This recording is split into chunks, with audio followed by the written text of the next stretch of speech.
We'll call this meeting to order, and it is 4 o'clock. We'll stand for the Pledge of Allegiance.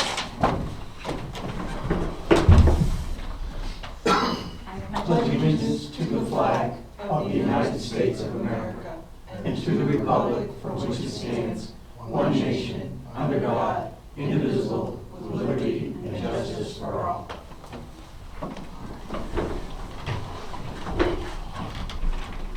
And all counselors are present. And we'll start with Mr. Parrish. Well, good. Thank you for inviting me to come up.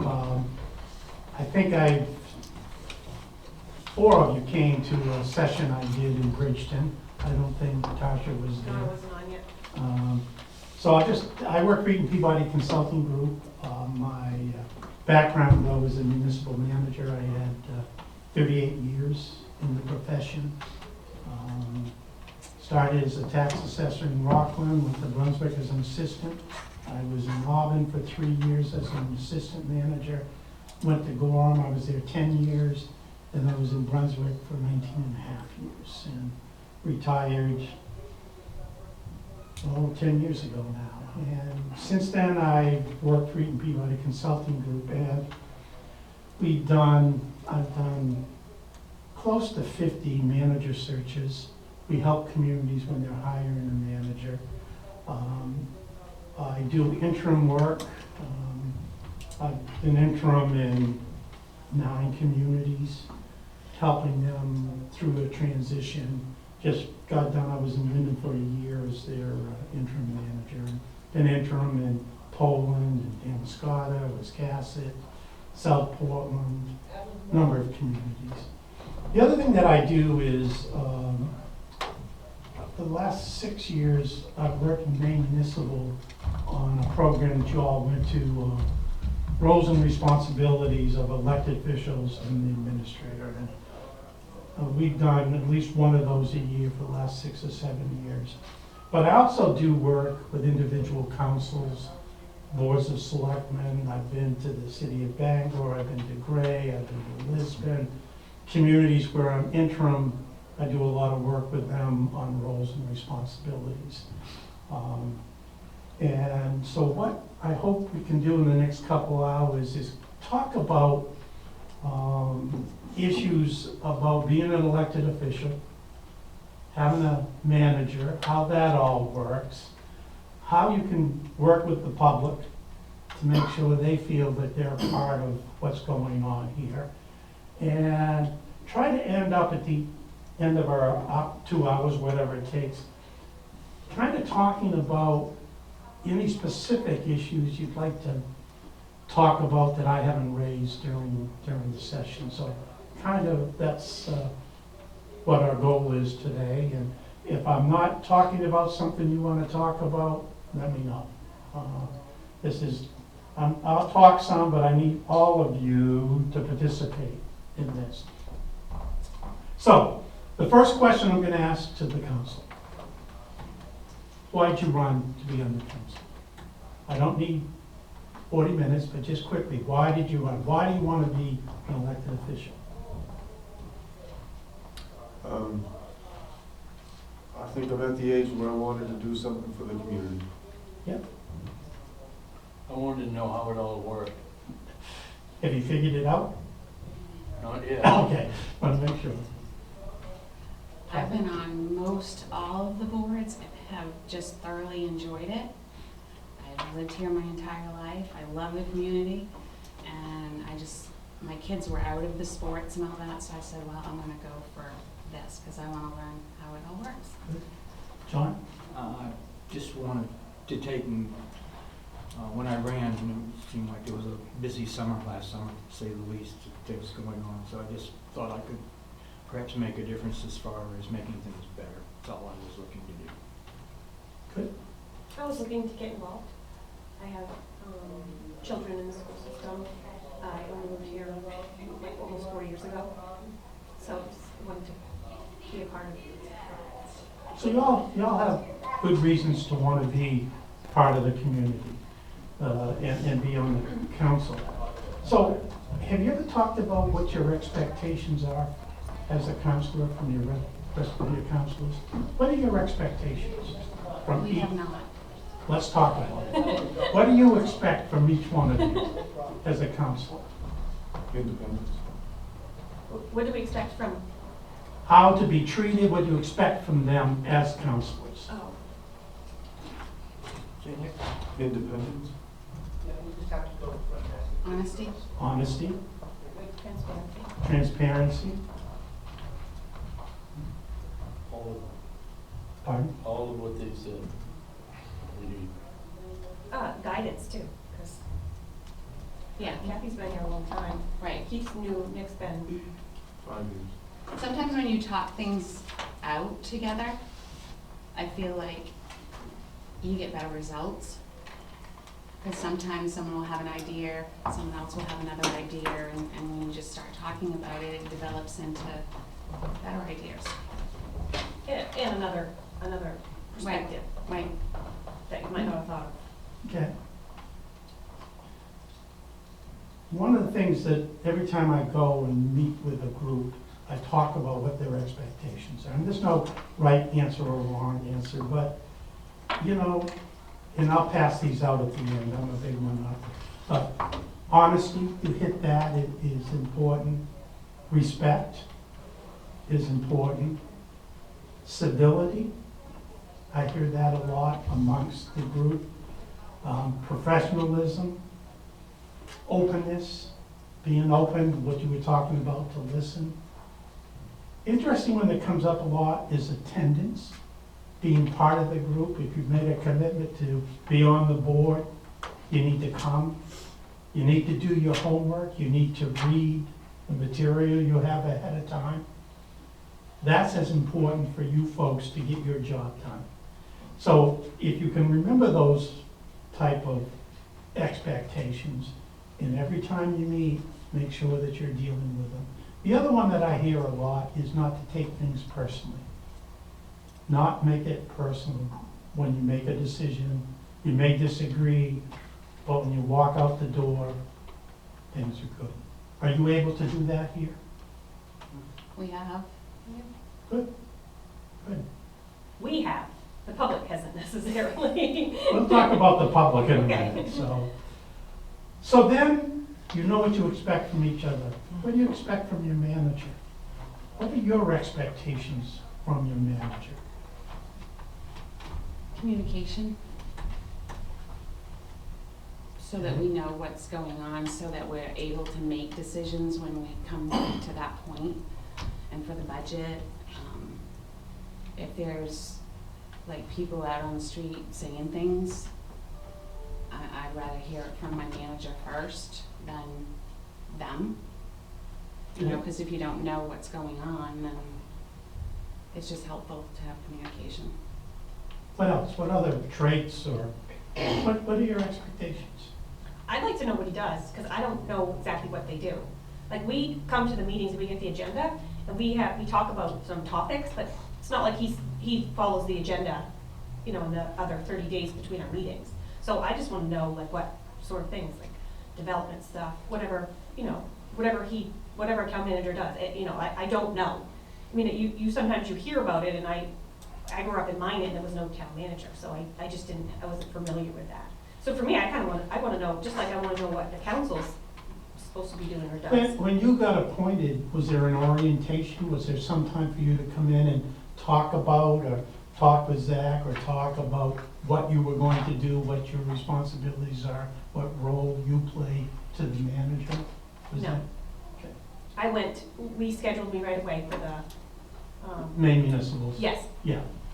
New elected officials workshop. correct. And that's a general type, but each community does things different. And, you know, you might want to think about each year, and I'll get more into this, when there's an election, and even if there's not new councilors, have an orientation and invite all the councilors to come back and talk about your role, what you do. And the manager can talk about the things that he or she does. And the other thing is, do you all understand what each one of your departments do? Have you all been into their departments and talked with them and know what they do? Is that something that happens here? What do you mean, like the police department? Police, gone and visited, gone down, the fire department, I know, code office, the library, we used to do things in Brunswick once a year, we're gonna get together, we get you don't have to do a van and take everybody around. Make sure everyone's familiar with the facilities. Again, that makes you as a better group, I believe. So, anything else you expect from the manager? I expect a connection. Connection, okay. A connection between myself personally and him, a connection between the council and him, to where we just understand each other. Okay. Some of the things I hear out there is honesty. You want the manager to be honest, professional. You talked a little bit about this, complete and timely information. You want to know what's going on, We what want to know it from him, we is. don't want to know from the public. Right. You all want to know the same information. You want to make sure the manager gives you all the same information. No political recommendations. You want the manager to give you his or her best professional opinion on whatever the issue is. And it's okay for the manager to disagree with you, but the manager needs to be able to tell you and talk with you in a neutral way. And so that's important. And one of the bigger issues is no surprises. You don't want to hear something or know something that after the fact. The manager needs to make sure that they give you the information. So those are a few of the things that I hear when I go out there. And you all can work on this, doesn't need me here, but these are things you can talk about. And I think you ought to talk about it on an annual basis, or even if there are issues and things are happening, you need to talk about it on a quarterly basis. How things going. I used to say to the council in Brunswick every 4 months, how are we doing? How are we getting along? Are there any issues? And I would do it publicly. This isn't an executive session. And so that you can talk about whatever things that might be there that, gee, I think I need some more communications, or I didn't get that memo, or gee, I heard this, how come I didn't know? So you ought to be able to, as the manager and the council, to be honest with each other and have a discussion. So think about that. Well, we are running a business here, right?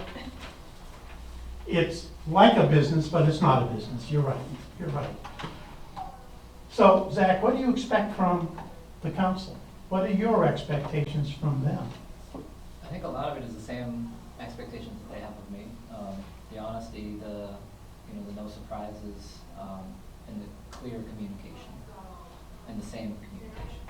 And it's difficult working with a group of people when essentially my unilateral hierarchy of reporting is to an entity. That entity is essentially an amalgamation of all 5 of you.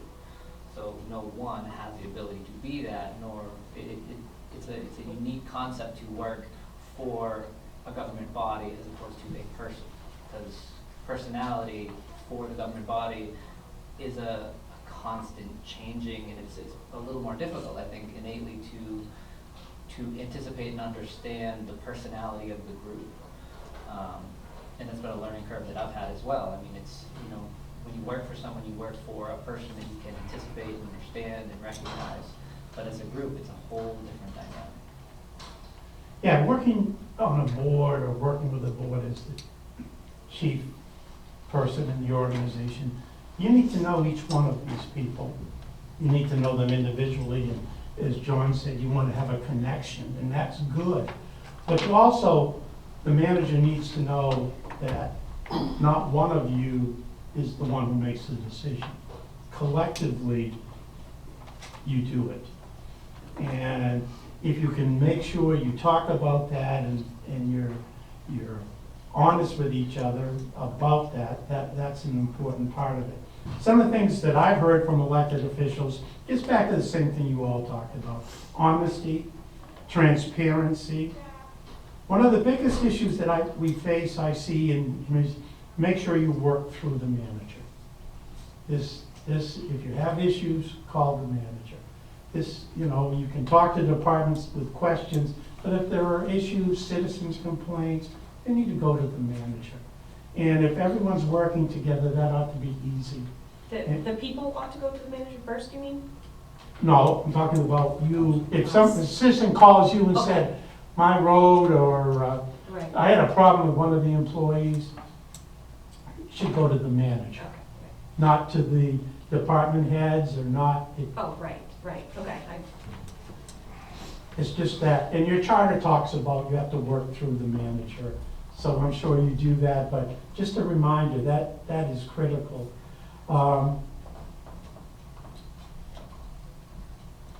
I jump off that real quick too, just to grow in the process, for, especially with citizen complaints, because I think you guys get a lot more of it that people don't bring to us. And that's where, if we don't know it, it seems like there's a lot more out there, but if we're not getting the complaint form or the request for action forms filled out, we don't have the ability, we don't have nearly as much kind of face time with people, I think, as you do when you're out and about either. So knowing that if you're getting concerns, or if there's something that's being brought to you, that it may not have been brought to us, because people don't do that. People don't go back to the store manager if they felt like they had an issue with an employee. Sometimes they'll just go right somewhere else. And, the store manager and whatnot, we don't get to see and really confront and address issues up front as much anymore. So say Joe Smo comes to me and says, my road is really bad, and they haven't do anything, and they don't plow it well enough, they don't do all these things. So my first thing is to just go to Zach, and then what does Zach and what's that look like? Because I haven't had something that I felt like I could go to Zach with yet, but I'm Okay. new. But so that happens, so I just call Zach, or I come in here and say, Yeah. Don Garrish called and said, the road's terrible, it's not plowed, you don't sand it. Find out, give me an answer. And Zach's responsibility is, I gotta get my department head, find out the answers, and report back. That's No, right. report back. Who follows up with that person? He does. I would say, the complaint would come to the manager. The manager should talk to the individual that complained. The council has done your job, Right. okay. and make sure you get the same answer as the citizen gets. Right, so I might follow up and say, hey, Joe Schmo, did you talk to the manager? Has he followed up? Is this being addressed? Right. Okay, so my job is to just listen to them and bring it to him. Right. And, And Well, I then you guess get an follow up. answer. And one of the key components of a manager is to follow up, give a timely answer. Now, the answer may be something the citizen doesn't want to hear, Correct. yeah, but it's more important to give an answer right, than not. And that's one of the issues, that you need to make sure the relationship is good enough so that when you get a complaint and it comes to the manager needs to respond to you, needs to respond to the citizen, and with an answer. Now, the answer might be, we can't deal with it, or we have to bring it to the council. There's a number of things, but the communication is the important thing. So people think that they've been heard, and there's at least an answer. The answer may be, we can't do anything, or we're gonna discuss it, or whatever, but they get an answer. Yeah, John? What about if you haven't got any issues? I mean, I was elected for the first time in July, so it's been a short time. And I've not been all that religious with it, but I try to come in and sit down with Zach once a week. And I might just talk about the birds singing and the sunshine. I don't have any issues, but I just want to get a feel for how Zach's doing, what's up with Zach, as far as, has he been getting complaints, or, things like that, is everything going good, that type of stuff. And I don't know how you perceive that, Zach. I've just kind of taken that upon myself just to come in and say, can I sit with you for a little bit and talk with you? And I think operationally, it's incredibly effective to be able to get that contact and kind of check in, even when there's nothing going on. Because sometimes, on quiet months, you go 4 weeks without knowing if you're doing a good job or what the next meeting holds because you haven't talked to anybody for 4 weeks. It's kind of what is that, De Niro movie about being in Alaska? Just kind of, you get that isolation kind of feeling. And then a lot of what the manager does get to sit and work through is a lot of personnel, so I see a lot of people, but there's a lot more of just kind of planning and paperwork. I mean, I don't get the ability to be out and to get that instant feedback, so I feel incredibly isolated. I think the issue becomes, each one of you have got to feel comfortable in your relationship with your manager, and how that relationship goes. If you, John, if you feel comfortable coming in, that's fine. The one issue I would say to all of you, though, is that if information is going between Zach and John, and it's something that everybody should know about, then you have to make sure that the whole council knows about it. And that's the responsibility of the manager, to make that assumption, not assumption, make that judgment of what information goes to everybody. So, I mean, so. Would that be something he would just send an He email? could send an email, he could, I don't know if you do any type of reporting on a We used to weekly? do more so regular weekly updates and punch lists, and it's where, and the council's been really good at not responding or not starting dialogue. Well, But that's it's a kind of- whole different thing right. about, But it's a one-way communication, so when it comes up, it's kind of a, time-stamped, notice of an issue or a situation or a conversation being set up and planned, but it doesn't turn into right. online or whatever. And, as manager, I used to send out an email to the whole council with information, or end of the week, or every 2 weeks, here's what's going on. And I see each of your council packets, you have reports from your different departments that helps know. So it's the communication, is to make sure the communication is flowing both ways, from the manager to the council and the council to the manager. Yeah, Nicholas? As a part of the council, if someone calls me and says they had a problem with garbage or something, I have a right to go to the code enforcement officer, but I should inform the town manager why I'm there. Is that correct? I would say anytime you're gonna go and deal with the department head, the manager needs to know about it. I would say yes. And it may, you can do it one of two ways. You can tell Zach, I'm going to talk to whoever about trash, and he knows about it. And that's the key component here, is that he knows about it. And then if there's something to follow up. I always felt, this is me, and Zach can work with you folks, I always wanted the councilors to come to me. And then, and it's simple as, because it becomes a code issue, I want to make sure that I'm dealing with it correctly, and that's why I wanted to come through me.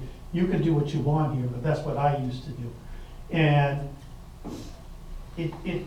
I'll be honest with you, I used to tell the department heads, if a counselor calls you with anything, I want to know about it. And the reason is so the communication is there.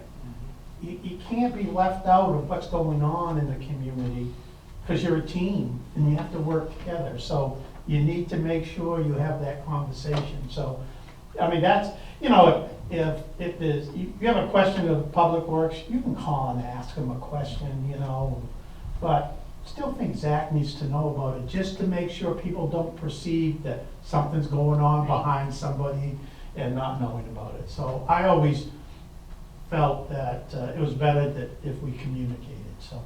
There's a level of protection for the council member as well in that scenario. Sure. And I think you touched on it too when it comes to not, because you want to make sure, I don't want to say it's done right, but sometimes code or policy or procedure flies counter to logic or common sense. Yes.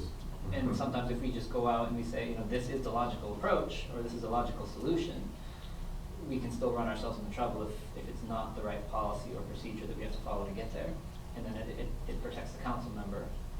Well, it's my understanding from our charter that you're the boss of them, right? I mean, that's your gig. Right. So we would work through you. Like, I don't want to go to code enforcement or sanitary Right. district. I don't want to go to them. Like, I Right.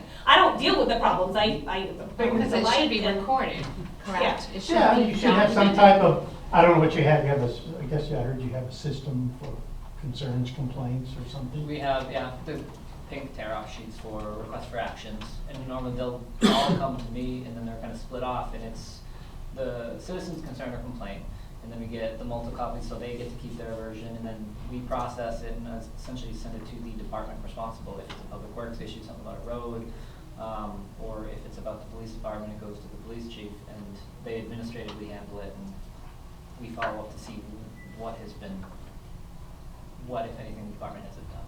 Well, how many of those do you get on like a monthly basis? I don't think we've gotten any for maybe 3 months. At some point, we may get 3 or 4 a month. Right. Some of them are, I don't say legitimate. Most Right. of the PD gets a lot of frivolous Yeah. and. So unlegitimate things. so Zach, if they go to Zach, is that something that we need to know about, or is we don't need to know about it? It's up to, it's his judgment call Okay. as to the degree complaints and if he feels the whole council needs to know.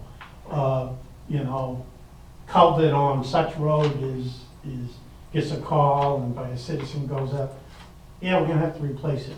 I could send an email to the council saying that culvert on X road is falling in, we need to fix it. I mean, it's relative, Yeah, it's right, relative. And so, right.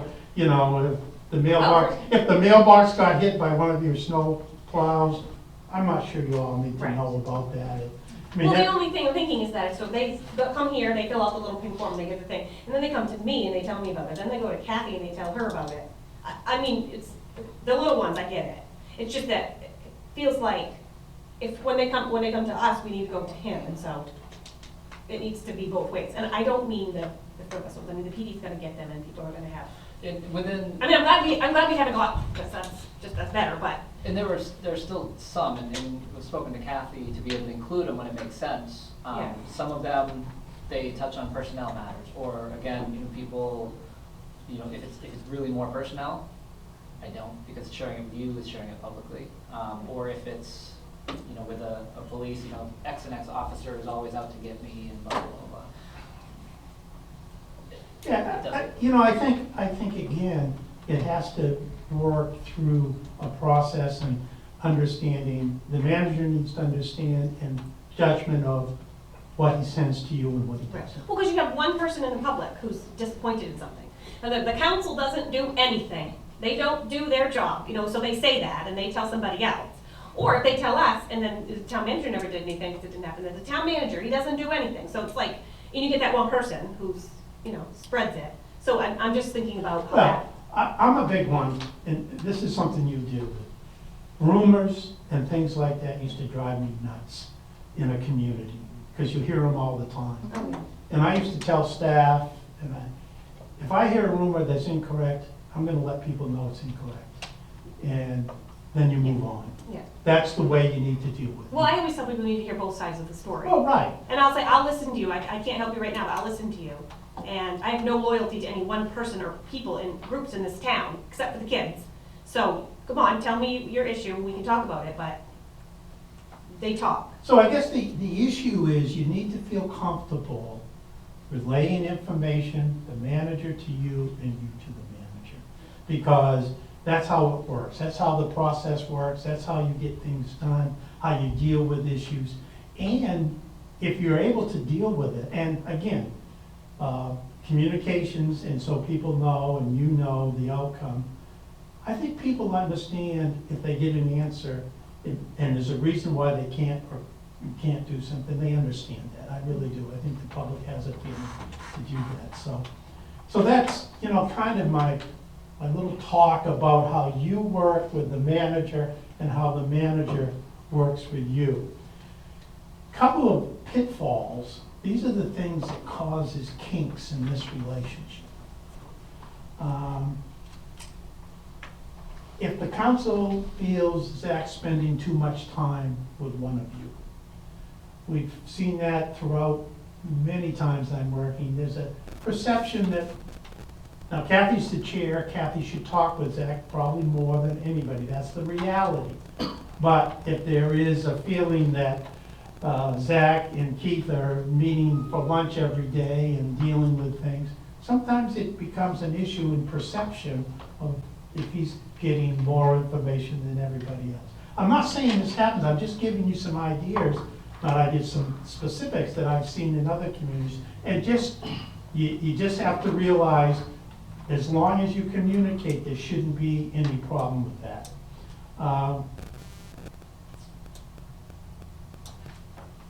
not responding timely. This is from the manager's standpoint. The public and the council needs timely answers. And that's been a problem in some communities. You need to be able to respond so that you, the elected official, know something has happened, the citizens know something has happened. And even if you can't do anything, you need to give the information that I can't deal with that, or we're looking into it, it's gonna take 2 weeks. A citizen needs to know that, and you need to know that, so you constantly are not saying, hey, Zach, what's happening here? So that communication on a timely manner needs to And take place. timely is something that's decided upon, Yeah, correct? each issue is different. Each issue, I mean, some can be taken care of in an hour, some need some research. Is this a town road, or do we have an easement here, or this citizen says we don't own this property? I mean, there's time and research that has to go into it. So each issue is a little bit different, but I think from the manager's standpoint and from the council standpoint, you need to let people know timely. How soon can we get an answer? Okay. Because there's a perception that some people think timeliness is a call later that afternoon with, with the answer. In reality, it's gonna take 2 days to do it. And then people say, no one's doing anything because I didn't get an answer. So again, just remember to deal with that.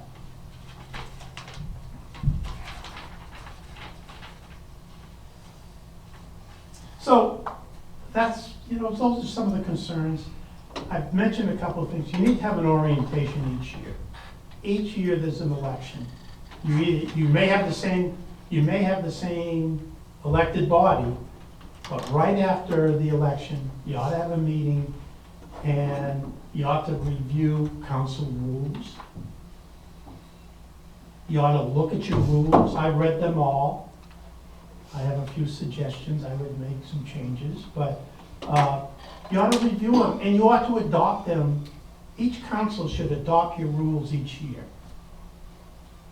Because that means you've looked at them, and if there are any changes that need to be done, they can be taken care of. So an orientation and looking at your council rules on an annual basis, it seems to me, What do you mean by council rules? Our charter.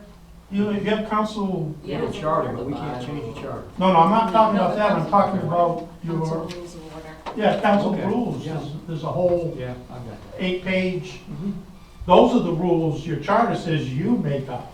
It's how you run your meetings, how things are put on the agenda, when people can speak, when they can't speak, all of how people are gonna treat each other when they come, how you're gonna treat each other, how the department heads are gonna treat each other. And those can change over time, so you really ought to look at them each year. I always felt that in most communities, look at it. And so that just, it brings everybody together. You start talking as a group together, and you can talk about, a new counselor. I think there ought to be an orientation too. I mean, Tasha came in, and I'm not criticizing, but you're thrown into this, a little bit different, you got appointed, I know, but you're thrown into this, and there ought to be, we used to do an orientation, invite the new, if it was a new counselor, we invite the new counselor in, the whole council was invited, and we'd go over a process with the new council. Here's how we do things, here's how the agendas are done, here's how you're gonna receive information, here's whatever, however the process, we meet once a month or twice a month, here's when you'll get your material, here's the expectation of what you're gonna do, you're gonna have to each month sign the warrant, or each meeting you're gonna have to sign the warrant, and so it just helps everybody to do that. And again, that's the working relationship that needs to have between the council and the. I have a question. So on this orientation, all the council members will be present. Is that in the public? Or is Yeah, that- like this, like Okay. this, public, Yeah. anybody. I'm just asking. Yes. And that leads me to the other issue that helps this relationship. You really need to have a goal-setting meeting. You really need to think about, I'm not sure, have you done that? Have you sat down and look, what are your goals for the upcoming year? We talked a little bit about it at our workshop, but if you're not thinking about what you want to see accomplished in the coming year, you may get off track and do things that you, and sometimes that happens, but you know, a goal setting session doesn't have to be complicated. Goal setting is, I used to send out to the council and say, give me your top 5 priorities for the year. What do you want to see happen? Whatever that is. And we used to bring them together. We used to then send out, we'd have a list, send it out to all the councilors. Then we'd meet and we'd talk about it. We'd have a public meeting, invite the public to come in, have them have an opportunity to see what goals are for the year. And then the council can decide, here are our top 4 or 5. I would caution you not to have too many goals. If you have too many goals, you know, don't get them all done. But if you have 4 or 5 goals that you want to see accomplished, and then once you know what the goals are, you kind of take each goal and say, okay, who's responsible to do what? What is the outcome that we want to see? There's a whole process you can go through with goal setting. It would take, we used to do it on a Saturday morning in Brunswick. A lot of places do it. Just did it in Wyndham before I left. We invited the department heads to it so they can hear. And it gives the manager and the public and you, here's what we want to hear. You know, a goal isn't pass a budget. That's something you do every year. You've got to do it. A goal is something specific that is an issue or. Well, we have to look for a new building. We have to sell a building and look for a new building, so that's like. That's perfect. Right, that's a goal. And our goal is to have that done by this date, who's responsible to do it. And then every 3 months or every 4 months, put it on the agenda. How are we doing on our goals? Have we accomplished them? Are we getting there? And as important, if something comes up or somebody wants to do something else for the year, bring it back and say, is this really important to do this instead of what's on your 5 goals? You can't keep adding to it. There's only so much time and resources that you can do work. And so one of the issues that I found is, I say this in all due respect, councils wants to do a lot. They want to see a lot of things happen, and I understand that. And I used to say to the council, that's wonderful, but we can't do everything. We don't have the resources or the manpower to do it. So we can't keep adding things and have an expectation we're going to continue to do the major things that we want. So think about what you want to do and be able to prioritize them. If something comes along that you want to do, I would say, well, let's talk about whether we can do it. Do we want to add it? Do we want to take one of the goals off? It's something that I think the public would enjoy, I think you would enjoy, and it sets a direction for the manager. I mean, the manager's going to do the budget because the charter says it, all the things that you normally do. But here's the priorities. And if you set those priorities, you then can put the resources in the budget to do some of those goals. And I would just caution you. One community I helped, and they had 29 goals. I said, you can't do them. What type of things what can you fit in 29 goals? Oh, well, they had a lot of issues in the community, so I'm gonna be nice and not tell you where it was. Okay. And some of them, to me, weren't goals. Pass a budget with no tax increase. Well, okay, I guess that could be a goal. Get more economic development. Well, that's so general. I mean, certain things I think we need to be very specific on goals. And you raised a good one. We have a building, we want to sell it. We want to make sure we have future plans for maybe looking at, if you're not gonna move down there for a town office, what are you gonna do here? We want a plan in place in 2 years to do something here. I'm throwing these out, so but those are some of the things that, you know, what do you do for EMS? Do you have your own rescue or? We have volunteers, but we contract as well with neighbor communities.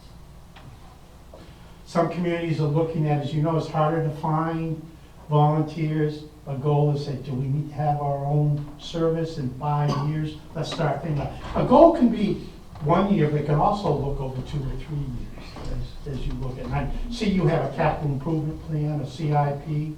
Have you been doing that? Is that? It's a new function we've added into the budgetary process last year. So it's a 7-year financial. Before it was reserve accounts, now we're doing by item, by department. CIP, let me get back to your goals. I would just tell you, and it doesn't have to be complicated, and just to start it. Because once you start it, the next year you come back, it will make it easier. And it starts getting you thinking about what are the major issues in the community you want to deal with. So I highly urge you to do that. And when's your election? In June. So can I jump off the, looking to at least somewhat formalize this, just thinking out loud. Because we have new members coming on in the beginning of June, we have our organizational meeting the 3rd week of June usually, but I think it's a little too early kind of for goal settings to get people in and onboarded. But if we add, I'd be fond of, and it's your call as well, where we add maybe shorter kind of hour-long workshops before regular meetings. So in the June organizational meeting is our 2nd meeting of June, where we swear in the new members. Before that, we can do an orientation, hour-long orientation to get new members and old members kind of on the same page before the first meeting really starts. In that meeting is normally when we do the annual appointments, doing slates of people to put forward, really selecting what committees you all want to be on, where you want to put your efforts for the upcoming year. We take July off traditionally the way it's written now, and that may give, by August, if you do something similar, have a goal-setting workshop before the August meeting, where it would be more of a workshop idea to iron out some goals right before the August meeting. We could also do kind of an annual bylaws, review, re-adaptation that would add to our annual process, as well as a formal kind of goal, set that expectation there so that we hit it every year, that, every August we'll have that first workshop to set them, and then we'll have the meeting following where it would actually, it's part of our regular annual routine for the manager's point of view that, the bylaws are going to be reviewed every August meeting, and that we make any changes then there, and adopt them for the upcoming year. Same thing with having a, I won't say a formal kind of goal process, but, half a dozen goals that are worked out and then adopted by the council as, these are the goals for the year type deal. Yeah, and make sure the public is involved. I have a question. Tell me more about this June meeting. You said there's a 2nd June meeting, and that's just where in the... So we have our organizational meeting. So the council meets in June right before the election, based on the way the schedule works out. Yeah. And the way that the charter sets it up is the council members are sworn in at the next meeting, which would be the first Monday after the election, which is normally the 3rd week in June. Oh, okay. So that's something that just happens every year. Yep, and it's a secondary meeting, so we've kind of done the month's, reports for everything. So really the only thing on it is all of our annual appointments. So annually we have a slate of people that need to be reappointed for all of their positions. As well as the council normally picks kind of what committees they want to be on, and what, liaison positions. My only thought process with throwing too much on that first one, like bylaw review and whatnot, maybe you want to give new people coming in time to kind of, they've just been elected for less than a week, to jump in and have effective input on a bylaw change or kind of goal setting. You may want to give them a month or two to kind of, work with people as a newly elected official and just kind of, I'm not positive, but, people a week or so after being elected, it may kind of be, I don't want to rush people into that process. Well, no, but if they're coming to the meetings and they know what's sort of going on, what's expected, then... I think you need to, you know, my only suggestion is that you do it sooner than later, because it sets a direction. Yeah. It makes you start thinking about what the new board council wants to do for the year. Yeah. So, I understand waiting till August, that's up to you, but and it may, you know, understand, it may take 2 meetings. It may be collectively thinking about it or getting information and saying, let's all think about this. Let's make sure the public has an opportunity to come in and here's what we're thinking about. Here are the 10 items that we're talking about for goals. What do you think?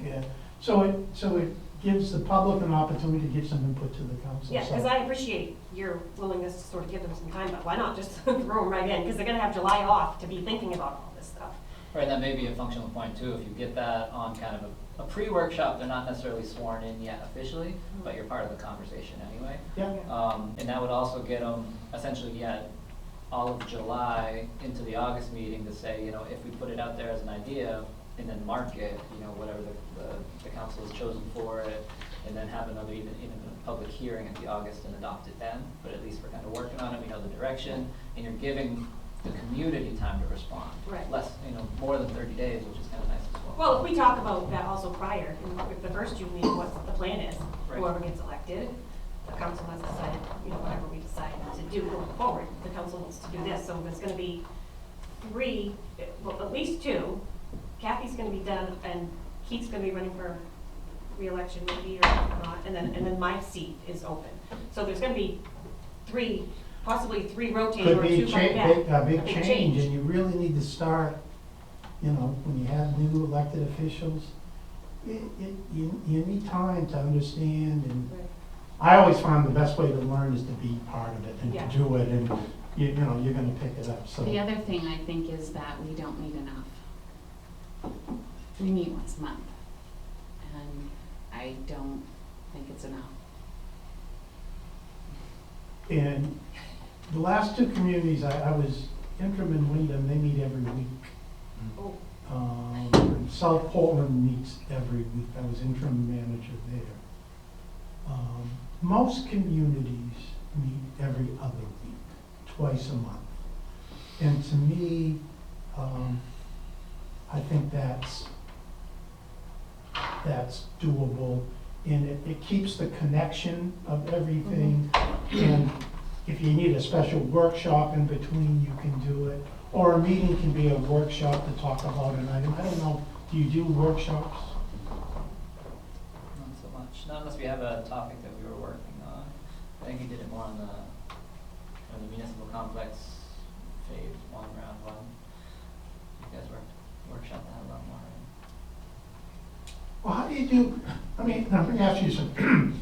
How do you do ordinance changes? I read in the bylaws or that any counselor can bring any ordinance to the board. Is that correct? One counselor. Yes, it still runs the same kind of first reading, second reading, so it's a 2-meeting kind of minimum to make any changes. We usually introduce it to the planning board, then they go over it. If one of us counselors wants to change, we'll introduce it to the planning board. The planning board goes over it. They approve it or disapprove it, sends it back to us for a vote. Yes, for the anything land use change or planning orientated, I think it's a charter that actually specifies the planning board would be the body that would workshop. I'm sorry, don't take this wrong. It's okay, that's what we want you to do. What if one counselor wants to do something and 4 of you don't want to do it?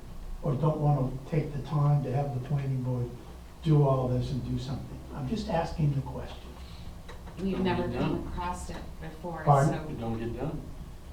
well, I mean, we'd Don't have you to have to vote. vote? Yeah, we'd Don't have to you have vote, to so vote it on wouldn't it? get done. Right, We'd but get the voted in. process, here's my concern. The time and effort to go through a process that isn't gonna happen. Most communities, and I'm not trying, would have to have the council decide to send something to the planning board. for Well, I review. thought that's what we did. This one would, so within this, any council member can bring it to this body, and read it but in order to move it forward, they'd have to have it, Okay, like the marijuana changes were when, as a request from this body back to. fair enough.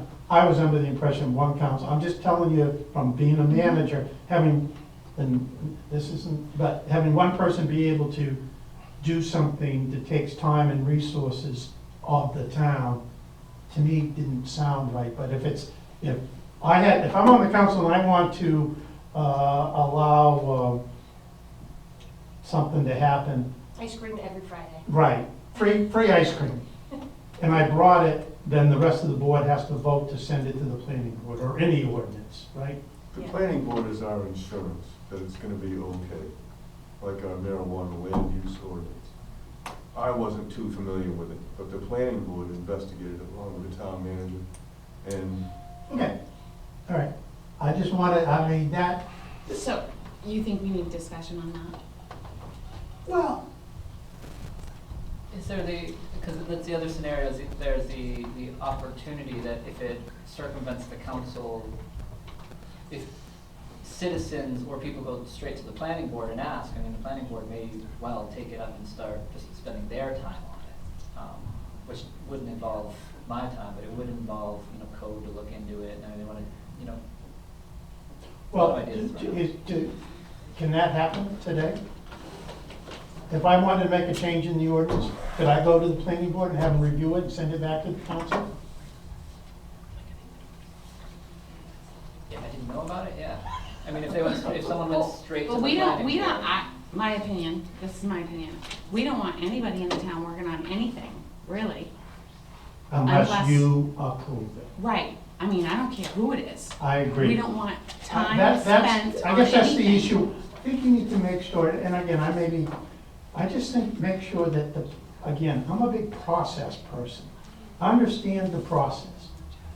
This is the elected body that makes the decision, and as part of the process, things should come to you, and then if you want to send it to the planning board, do it. But to have things go without your approval, I think that's not the way you really want to do it. Did you say you saw that in our charter?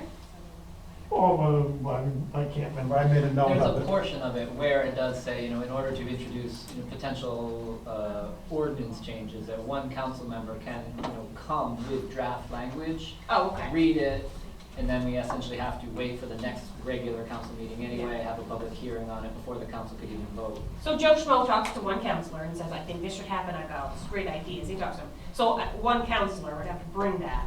Right. And so that would be how, that person can waste their time or utilize their time trying to do it. And it does. We can bring it here. Sorry to cut you off, but I mean, I haven't seen it here, but I've seen it in cities more so.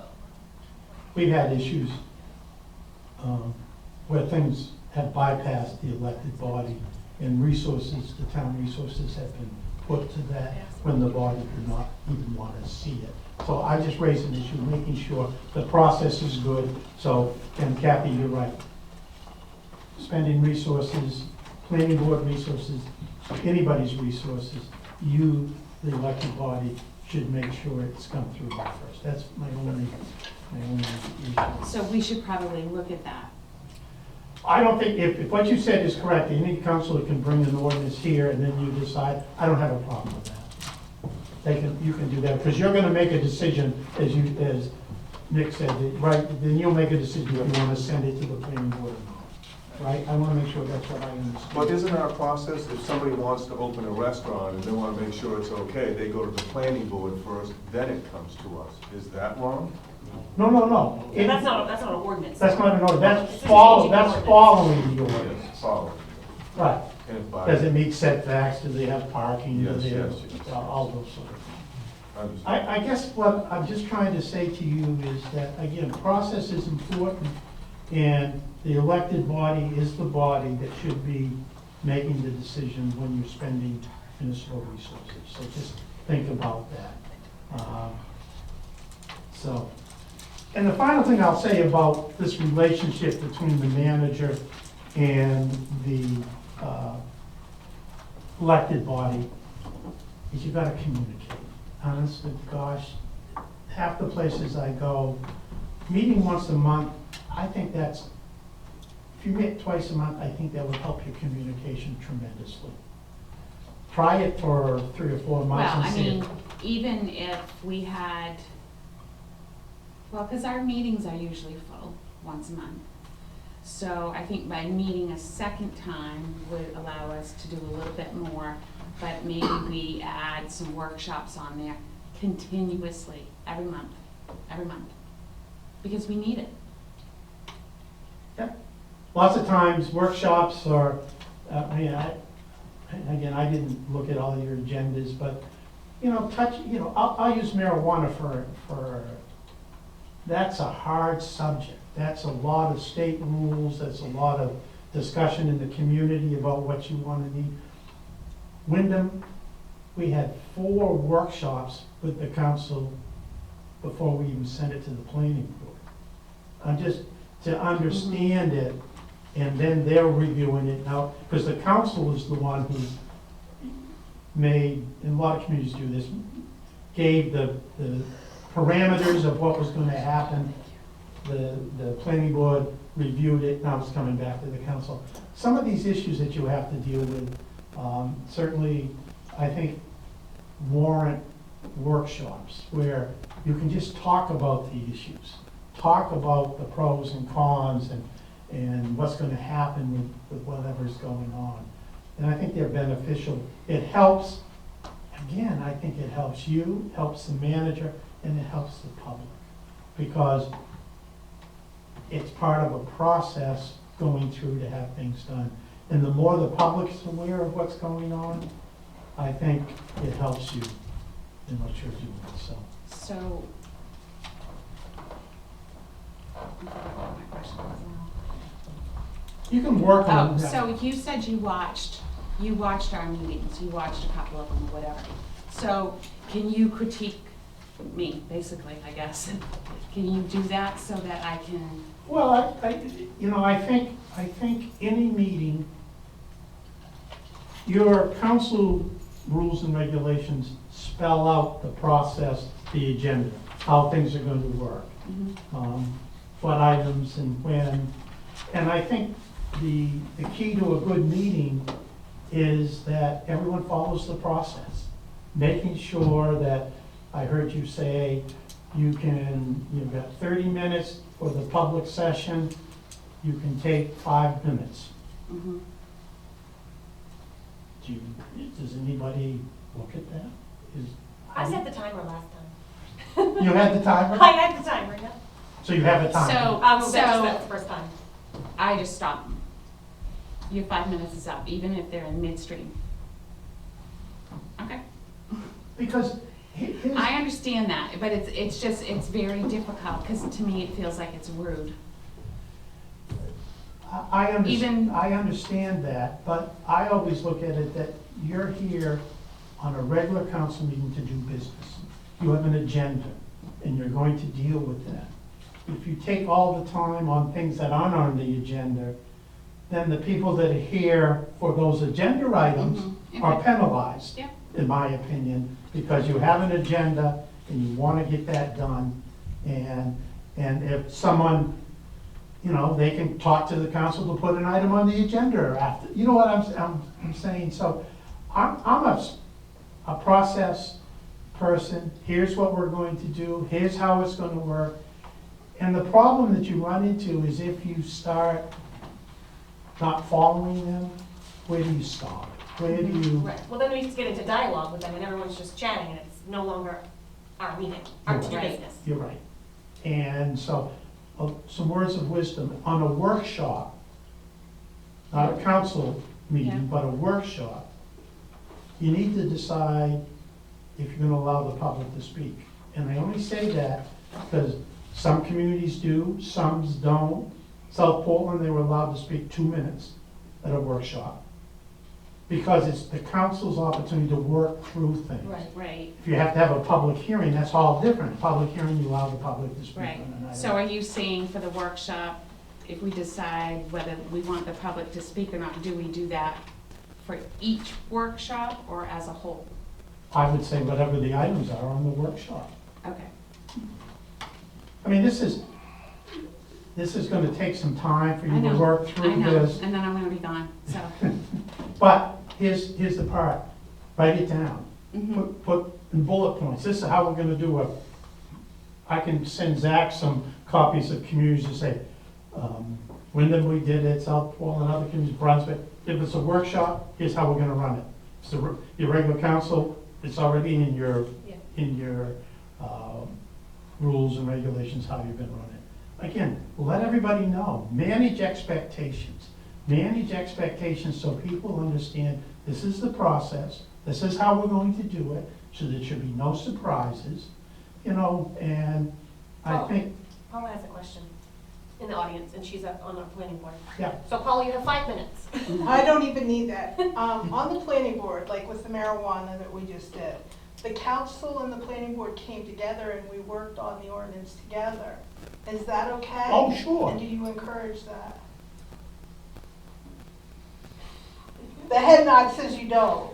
Well, but-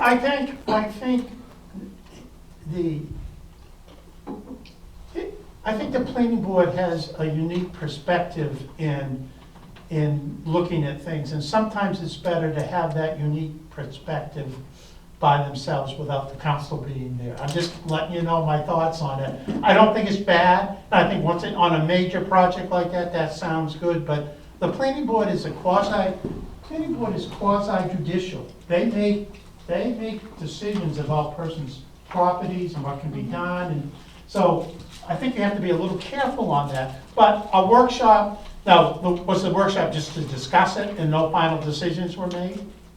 Actually, we made the final ordinance and we as a planning board voted on it, and then it went to the council the next day. That's fine. That works. That works. I think you have to be careful though, that the relationship between the council and your planning board,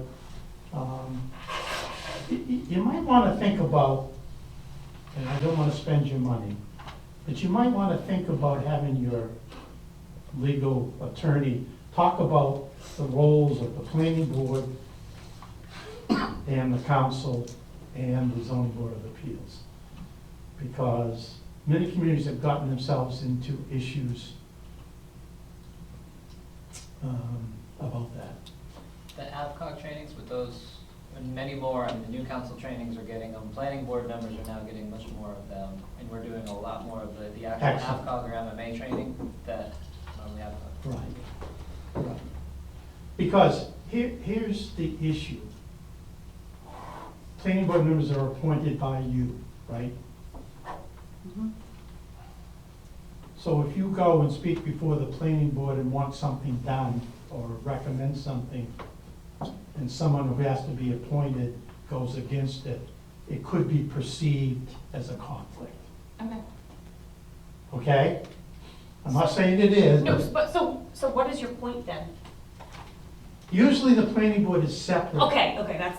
That's- It should be separate then. If you understand, because you appoint them, Yeah. and if you're going to the planning board, a workshop when you're discussing things, but be careful on other issues. You don't want to be perceived of putting undue pressure on the planning board, which you appoint. Can I ask another question then? Sure. Our charter allows a council liaison to have a voting role if we're one shy of making a quorum. Personally, I think that's awful. I'm just gonna tell you. I personally have never seen that before. In all my 38 years, I read that. And then they vote as a planning board member, then they can vote again. They can vote to approve a subdivision or do something. It's a conflict of interest, right? Ah, So we need to change our I charter. think you need to look at it. I'm not the attorney. I get accused of playing attorney too many times, and I don't want that to happen. But you need to think about that. That struck me when I saw that. So the liaison is just informational? Yes, non-voting member. Well, it's only, you only get to vote if there's not a quorum. That, That's right. If we're one short, you get to vote, but we, but you should probably just wait till the next meeting or Well, that's why, I something. mean, And we need more, we need enough alternates. Right, you need to have enough to let them do their job. I'm sorry, I read that. Well, it makes sense that they would be voting twice. Right, so anyway, that's an issue. I think your meetings were fine, what I watched.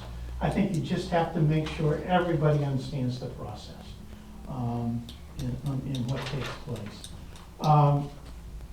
And then is it fair to say that, would it be fair for me to say to people that this is not the place for complaints? If you have a complaint, there's a process? The public sessions that all councils or select board have always been an issue in terms of controlling what people say. Mm-hmm. And you shouldn't have any personal attacks. And I know in your rules, it says that if someone is complaining about personnel, it should stop and be told to go see the manager. Yeah. That's the way you need to do it. And they need to treat you with respect and so if someone gets up and starts asking questions of the council at a public session, do you respond to the question? Is there a dialogue going on, or? Good. Keith's shaking his head. No. I agree with that. I think you have to be very careful that it doesn't turn into a separate session when you're there to do your work. And if someone says, I'm concerned about something, you take a note. Some communities, I'm not trying to put work to your manager, some communities would take down the question and the manager responds to them directly with an answer to the council. Like the following day or whatever? Right, yeah. Because if you start dialogue between the council Well, and yeah. the citizens, it takes away from Mhm. the meetings you're gonna. Isn't the way the meeting is supposed to be run, chairman, the public talks to the chairman only, Yes, and not to other peoples in the audience. oh, right. If you're making talking about some issue and somebody in the back row wants to say something, hold them off till he's done, and then that person talks to the, I agree. Your rules are pretty good about that, I read them, just have to enforce them. And I stayed through the public sessions in a little bit, I didn't watch all your meetings, I'll be honest with you. That's okay. It wasn't, not that I didn't want to, but I just As didn't. part of the council, and if something is directed at one of us, can we ask permission from the table, from the head, to talk to that person in that meeting, or is it not a good idea? Again, you're getting into the banter, you don't want that. If you do that, then the next question is to John and Tarsha and Keith and, the questions go, concerns, whatever the issues are, they ought to relay them in a way that you can get an answer at some, Now, the other day I watched when you decided to, Rec center? no, it wasn't the rec center, it was televised the planning board meetings. I think I saw Yes, you that was made I watched that, and what happened was you made the right decision, in my opinion. You added it to the agenda for the council to deal with. And if something comes up, you have to unanimously, your bylaws say you have to unanimously add it to the agenda. So that was okay. But again, there's no perfect solution to it, but I think you just, But more listening, less dialogue yes. with the audience. Keith is really good at policing that, so I think we're gonna need him to. no, Yeah. that's fine, as far as I'm concerned. What do you mean? You've been No, doing you it. usually hit me. Well, I think you've done a good job. Well, I think maybe you say it in the beginning, and if moving forward, we're gonna decide that, because I'm guilty of it, because I have questions and I want to talk, so guilty is charged. But if it needs to happen less, Keith is very aware of it, and it's something that's very important to him. He said at other meetings, that's how it is, and he's good at that, so I think that we should had a lot of training. Oh, well, then you should utilize that here. Well, again, I think, again, I watched the public was, Kathy made a motion to hire me. I watched that. And, Oh, you did? Yeah, and the public liked that. I mean, I heard people clapping and talking about how you're all trying to work together and moving forward. And, you know, it gave me an impression that the community is ready to continue working, to be transparent, to deal with issues, to communicate, but do it within the realm of the process. And I keep talking about it because that's the key to making it work, is for you to do that. So, Not to kind of fall back on it, but it's the managing the expectations or conditioning essentially the group and the other group as well, that, you know, people don't like surprises, and that's that, you know, the public session for every town is difficult because that's where surprises come up. Mhm. And if the assumption is known from before the meeting starts that you can bring it up, but we will not respond to it because everybody needs time to process, to research, to not feel like you're being pressured into making snap decisions. I mean, that's gonna be, and it almost takes the edge off you from that table. You know, it's, you know, we can't address it in this meeting because our procedure says we can't, so we will Right. look at it, we'll talk Yes. about it. Yeah. potentially, Right. And it slows the dialogue down, and that gives you the control back in the room. And Kathy, you always say, you know, you just read that little speech that there's 30 minutes, 5 usually. Maybe we just need to add a small line that you have 5 minutes, we will listen.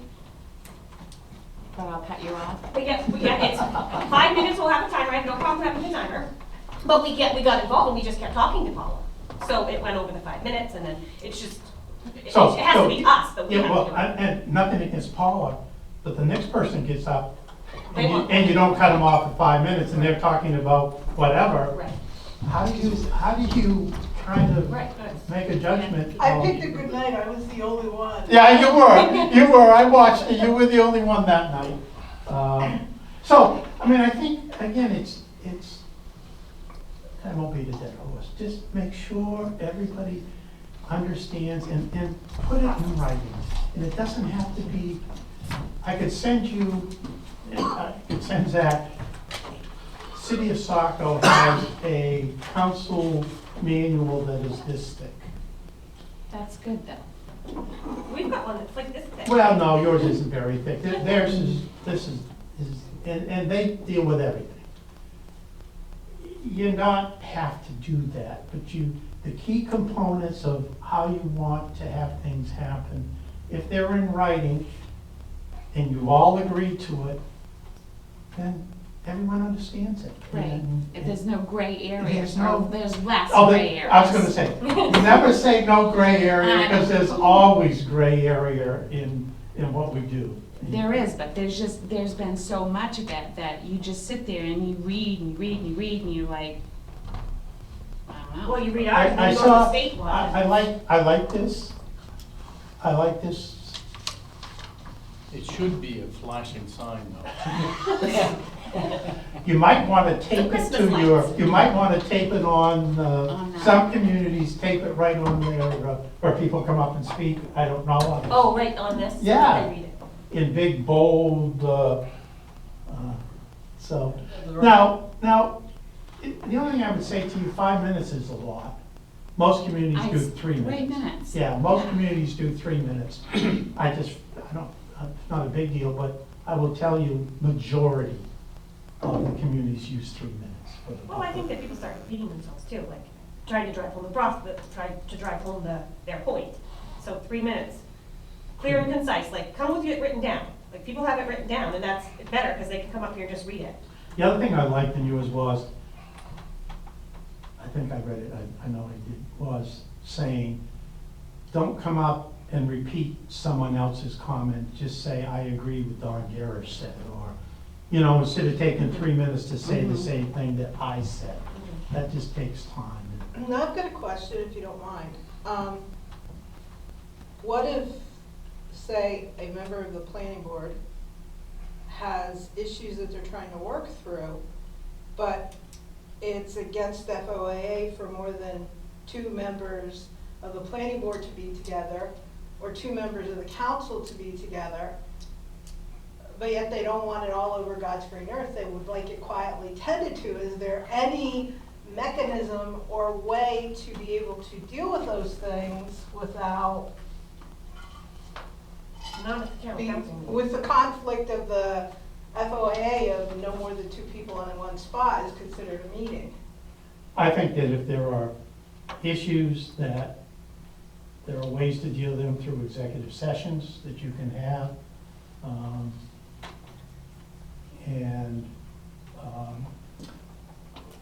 To me, that's the best way to deal with it. I mean, you're right, you've got the issue of, with a 5-member board, if 2 of you get together, usually it's 3. Yeah, 2 of us can be together, but 3 of Two, us. two can be it's a together, meeting. but it's 3 usually that. So in your 38 years, how many executive sessions would you say you've been into? A lot? Yes. Cause, well, don't, isn't it like something you wanna avoid, or no?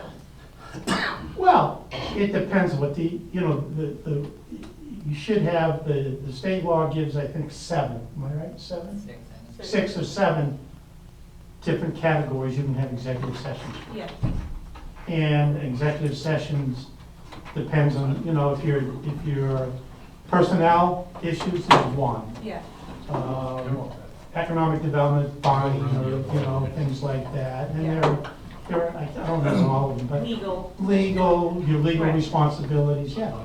Well, it depends what's going on in the community. Some years you may have 2 executive sessions, other times you may have 10, depending on what's going on. There's no rhyme or reason to okay, I it. just wanted to, I was sort of getting at there, you don't really wanna have to go there, but if you have to go there, you gotta go there. Well, I think you don't want to go there, but you need to go there on certain issues, so don't be afraid of it. I guess that's what I would say to you. And I'm sure, you know, you can deal with that. I wanted to tell you that I thought your idea to televise the planning board was excellent. The more that the public can see how your town operates, the better you are. So, a lot of other towns do that, sorry, Gavin. No, go ahead. A lot of other towns do it, correct? Oh, yes. And it's put on the internet, so anybody can see it. What is your take on that? Because like Zach puts it on YouTube, that's how he uploads it. But then there's place for comment. And some other towns, they use a special site that's like, Town hall streams. yeah. Yeah. So what, give me your take I'm on not a that. big one for the internet or YouTube, but, I mean, if that's, a lot of put it on Facebook, you can stream it on Facebook. Right, A lot of communities, and have their own TV station, and they can Right. do it through your, and I was asking the question, do you have a contract with your local cable company? You can televise, the bigger you are, and this isn't, in Brunswick, we televised everything, every meeting, workshop, planning board, council, school board, zoning board, committee meetings, everything mhm, be televised. And to me, that's as transparent as you can get, to let the public see what's going on. how and then you go in can- executive session if it's not something that the public Exactly, gets to decide on, it's the smaller group making it Right. executive decision. right. Mark has a question. Yeah, actually, I just wanted to add to that, on the YouTube channel, if you have a YouTube channel, you can disable the comments so that people can't get an argument going on your That doesn't videos. happen on ours, I don't know, I'm just saying there's, I never but it looked can at happen on it. Facebook too, because if you share it on Facebook, it can do it. The I'm just problem thinking- is that if someone starts off with negative comments about employees or whatever, before they get stopped, is that goes out to the world like forever. And I think on the town hall streams, it stays in that. Am I correct? Well, yeah, but it's on the internet, it's on the internet, like it's, No, the town hall streams is a thing, and then they link it to, Yeah, I mean, I Somehow. think, you're never going to be perfect in what you do. well, I and what- understand that, what it gets but out there, but I think if you can control it based upon paying attention and letting the public know. If you have a personnel, I would announce it. If you have a personnel issue or an issue against somebody, you see the manager, we're not gonna talk about it tonight. So it doesn't even start to come up in a public setting. right, so then people can have discussion. Right, if they're complaining about a street or a road or something, that's different, or you know, but if it's a personnel issue, it ought to go to the. I think we're really just hyper aware, because we've got, you know, we're trying to stay between the lines here and stay in our lane, and so. And it takes, and again, you started talking about it, the more you do it, the more familiar everybody gets with the process. What about department issues? Is that considered the same as personnel issues? Depends what the department issues are, I would say. It would depend on if you brought that person up, that was within that department. Correct. Yeah. Yep. So, what else? Go ahead. You've given us a lot here. So, if we need your help, can we hire you back? Sure. Okay. You know, Because just getting started, like, which one is most important? I guess our setting expectations between both of us is the most important, would you say? starting out so that you all are on, you, the council and the manager are on the same page. Okay. I think, understand the process. I mean, one of the other issues I looked at, and this isn't a complaint, but anybody can put anything on the agenda, is that what I read? Within reason, And who's the person to make that decision? I am currently. Well, I have a little bit of a problem with the agenda because we get, in the charter, I think it says we're supposed to get it 5 days or something like it. One says 5 days and I think something That's Well, where the it's else bylaws says are 7. different. Yeah. But the charter would trump it, and that's where the bylaws are outdated anyway. So It says 5 days in your charter and you don't get it till Friday in your bylaws and you meet on Monday. Right? It's an issue for me. But that's not an issue because you get it every Wednesday, it goes on the No, website. no, no, I know, I'm not saying, but what it says, if you did what it said, that's an issue Correct. for me. I'm not saying it is for Mama, it's an issue for me, because when I get it, I might not be able to look at it on Wednesday, so if I start looking at it on Thursday, I might have questions. And, you know, there might be stuff on there that pops up that I'm like, whoa, where'd that come from? You know, not really knowing much about it. So, I mean, I would like to see us get the agenda maybe a couple of days before the public gets it, just so we can look, and maybe that's not done, no? Okay. Many communities Well, I have, think that's where communication first needs to come in. Right. If there's more Okay. communication, we can. but many communities have a process where, and I'm not trying to make work for anybody or take it away, but the chair or the vice chair, and I'll just give you Wyndham. The chair and the vice chair met with the manager on Wednesday. We went over, the manager would give a draft agenda. Everyone would look at it and approve it and it would go out Thursdays, maybe Fridays. But the chair, someone from the council is involved in the agenda. A lot of communities has the chair or the vice chair or having someone from the council. And it's not saying that Zach doesn't do a good job, but this is really your document. And in Wyndham, it says the manager can only put on routine issues on the agenda. I'm not saying that's what you want to do, but I'm saying you put all the pressure on the manager to make the agenda right now. We send, like, Well, we that's send, because that's what we thought. The agenda is your document. Well, that's what I well, thought. well, isn't this but- our meeting as well? Yeah. This is where we conduct business, so that's, I think it's understanding that. And but it's the review of the bylaws, and once we update the bylaws to be what you want. I understand that. Right, yeah. I understand. And I don't, I mean, it's, when I started at the county, it was the same thing. The administrator always did the budget and released it, and my first meeting as chair, it's like, I read my bylaws, it means I release it. It was a paradigm shift for them, even though that's what their bylaws said. Yeah. It's just, if that's what the direction that the council wants, it's just what we need to do is is tackle those bylaws, because So there are the. what are the bylaws then, when we say the bylaws, which? The ones from 2012, 2012 bylaws. Special council rules of procedure, is that Oh, what you're okay, so saying? that's, is it called the rules of order procedure for Mechanic Falls Town Council? yes. Okay, So so that's we're calling what- that a couple different things, I got to get around it.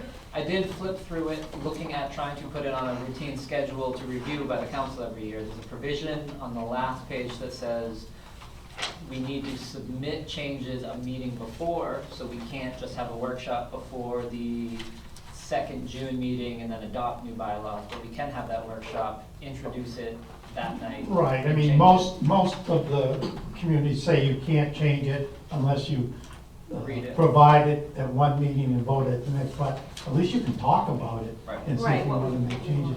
But the agenda is important. The agenda is how you do business. And I think, I would suggest that you think about somehow that the council's involved and doesn't leave it all to Zach. And I'm not trying to take away his authority, but it works better if you're working together on doing Well, it it. was my understanding, like, I emailed him and said, can you put this on the agenda or that on the agenda? And he's just like, okay. Oh, right. So, I mean, I guess for me, but to. Well, it says, I think, anyone who wants to have anything on the agenda, it has to be Wednesday. Yeah, just by the time I release it. Yeah. On Wednesdays. That's part Can of the voting. public put something on the agenda? I don't think I've ever had that. I'm asking the question.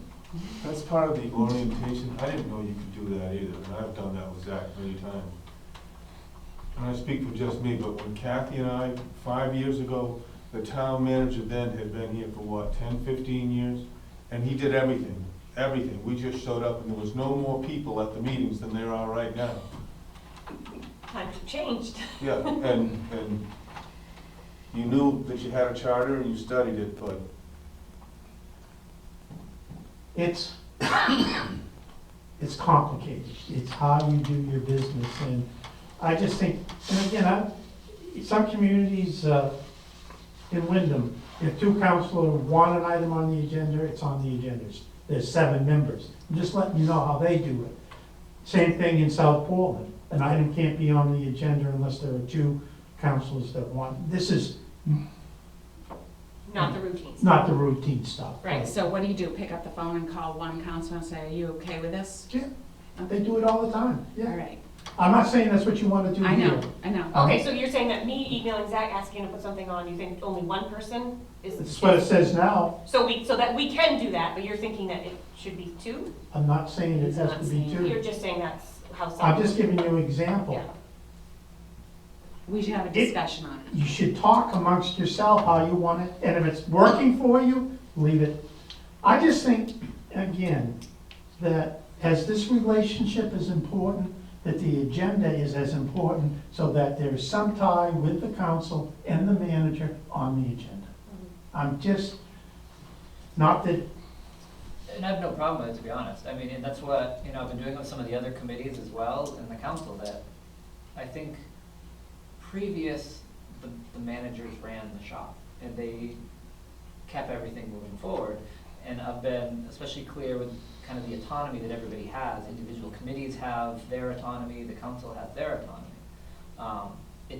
And I have no problem with changing the agenda process of it. It's just, until it changes in the bylaws, I can't do anything. oh, right, you need to change them, you need to look at them and make the changes that you. So have these been in since 2012?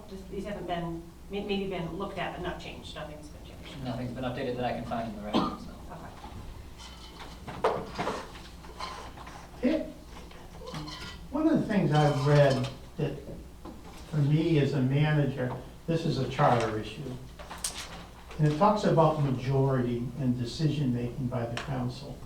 If I read it correct, it says that a majority of the council at a meeting is a quorum.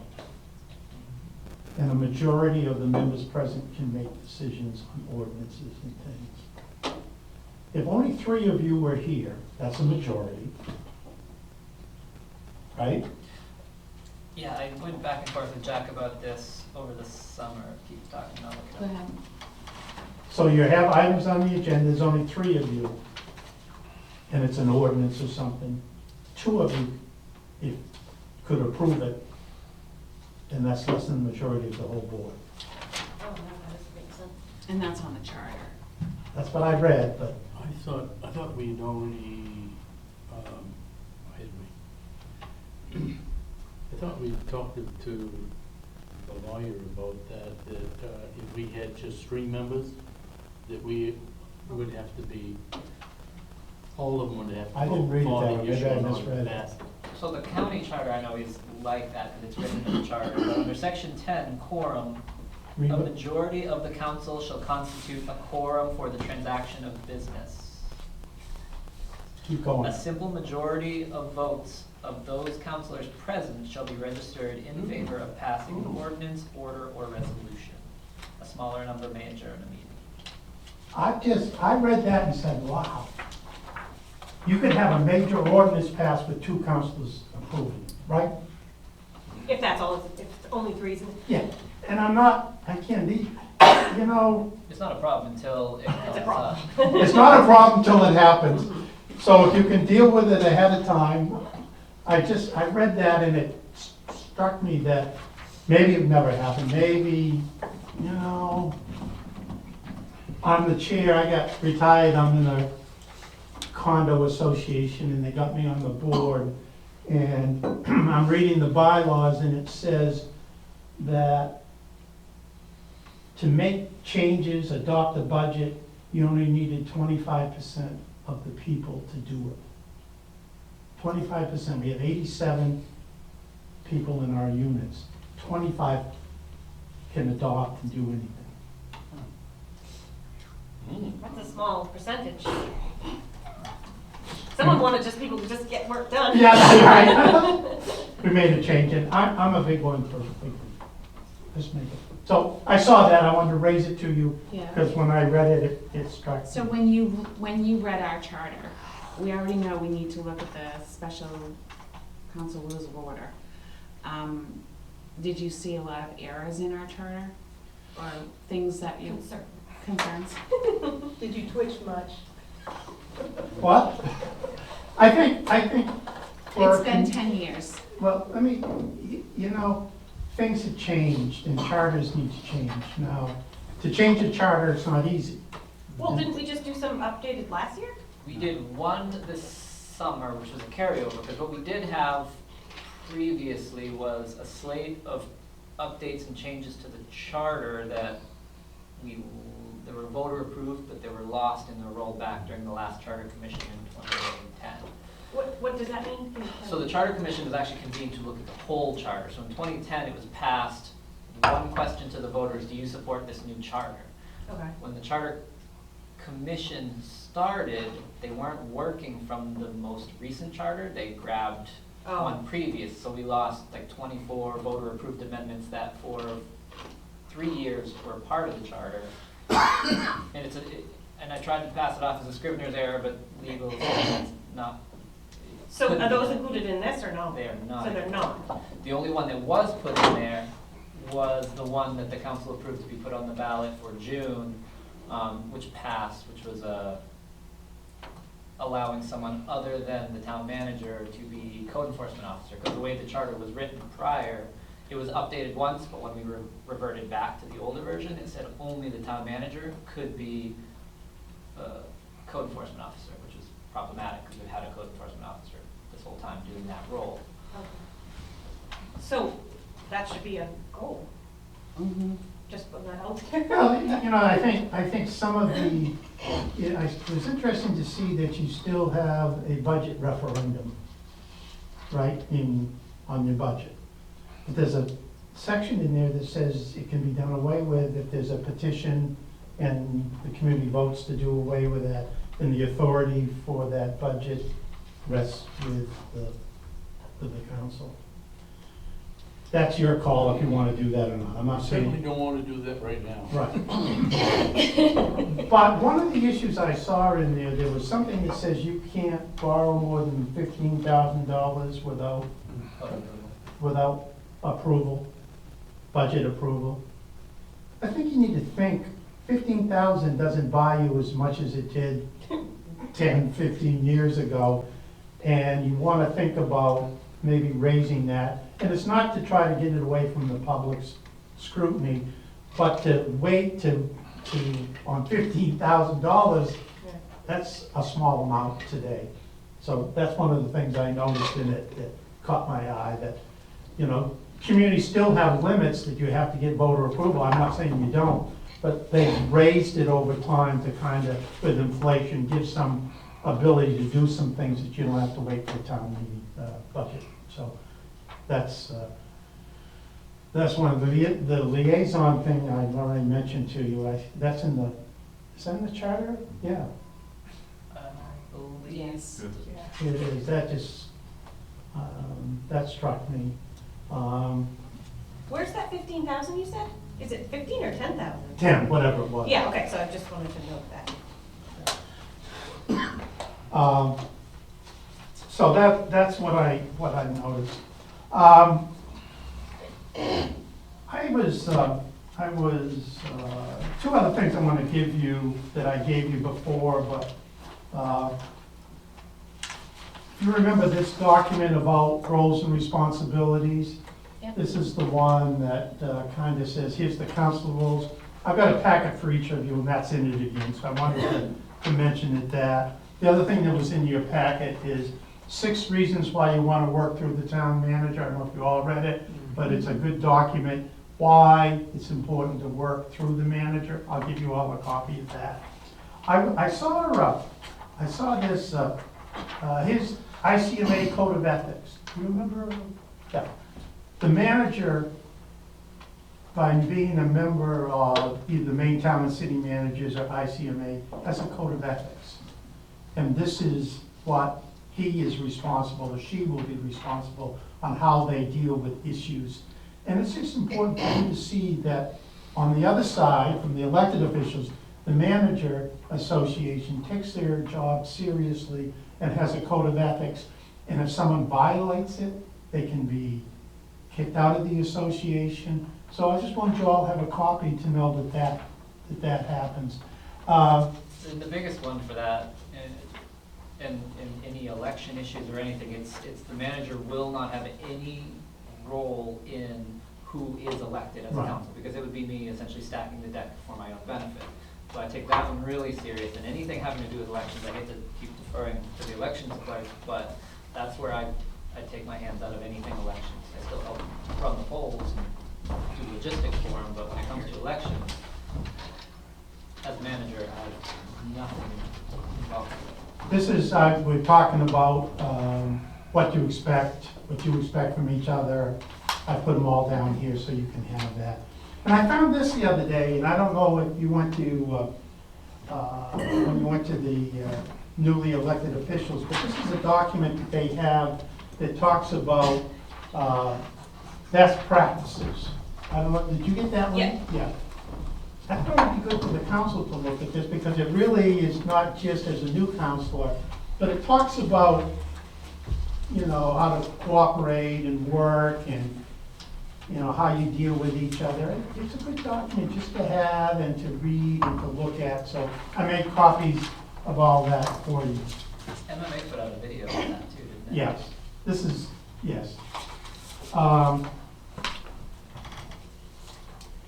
So, I've talked a lot, we talked about a lot of things, we've been here an hour and 40 minutes. Anything you want to ask me, any issues that are going on that I can give you some feedback on? What I tried to do is hit some of the areas I thought were important for your relationship, for the community's relationship.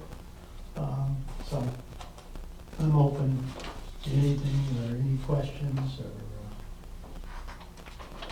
I won't tell any of the jokes I told the other night, because you've heard them already, so I won't tell any of those. What is the process for changing the things in? Should we have somebody look at, the lawyer look at that charter? Or? I think we have to hire a charter, or have a charter committee, correct? Well, there's 2 ways to change a charter. If it's, and this is where it becomes a little complicated. the state law talks about it, that the elected body can make changes to the charter, as long as they're not too drastic. And that's an interpretation. Exactly. That's an interpretation. Well, if we change the 2 out of 3 to, has to be 3 out of 3 to a quorum, if you change that, right, is that, that's. I think the attorney would say, yes, you have the right to do that. I think that's just making Right. what I call housekeeping Right. changes. But if you want to look at the charter and make major changes, you have to have a charter commission. And I see you have a committee, charter committee in your list of, A list of committees, and last time it was touched was in 2010. okay. And so the committee, the state law talks about the process where there are appointed ones and there are elected people that look at the charter and make recommendations. Now Did you that say you- higher? It's, well, it costs money to do that, correct? No? Doesn't have to? Well, I guess if you, To have it reviewed afterwards. Well, you'd have to have the town attorney look at it afterwards, but, so it's usually 9 members, I believe, I can't remember, I think it's 9 members.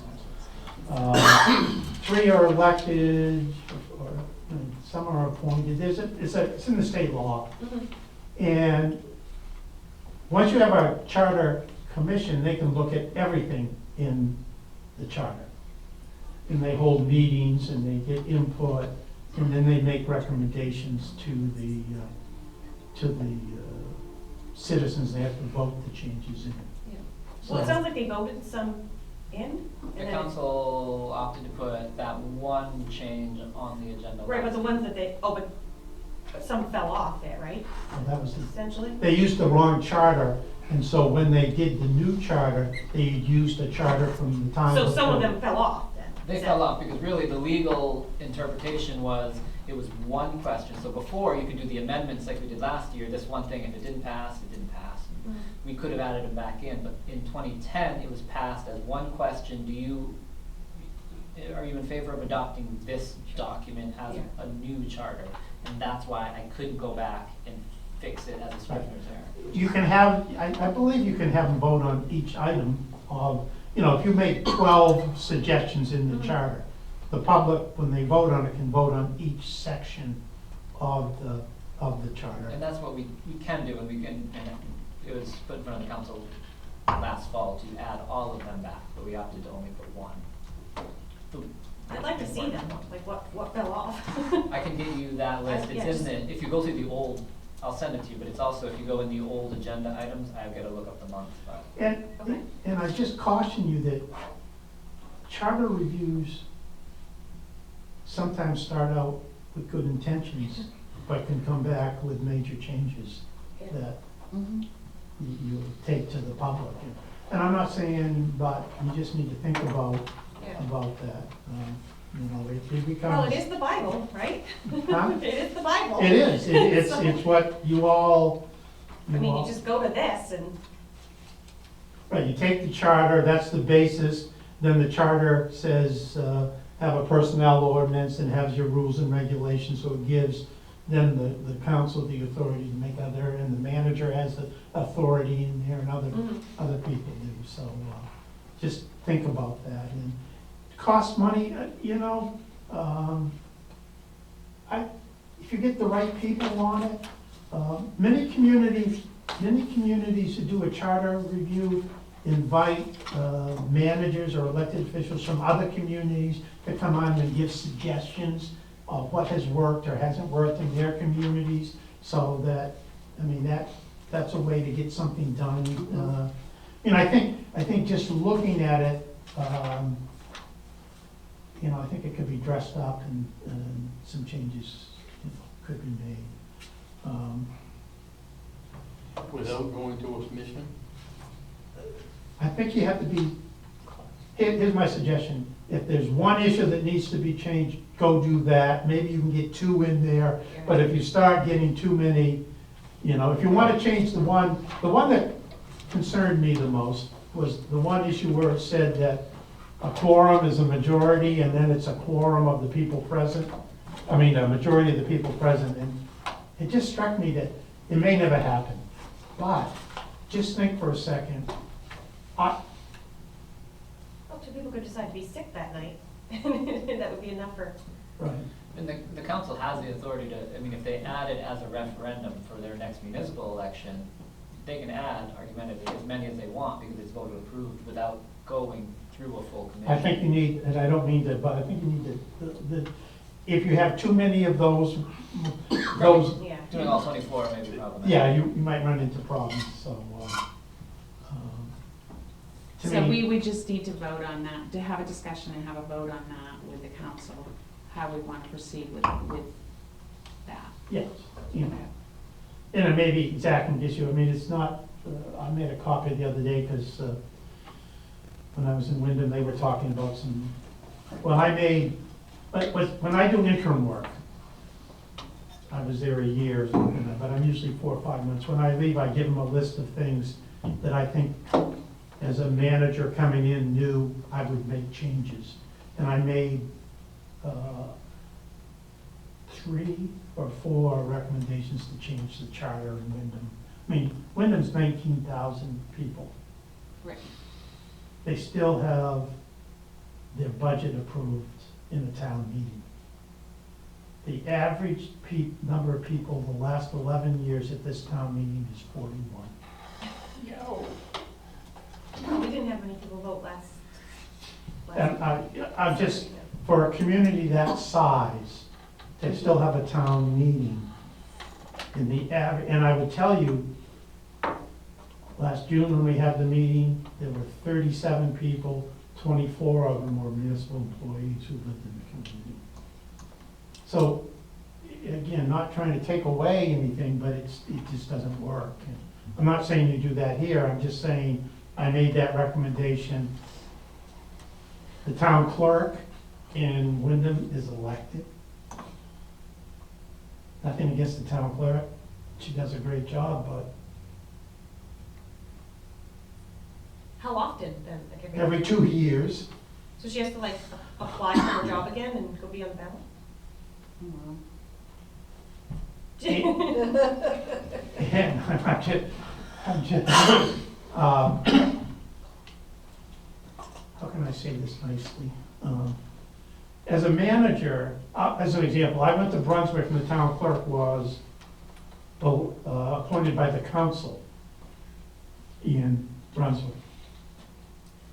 Now, many times when someone is appointed by the council, they work well with the manager, even though they don't work for him well.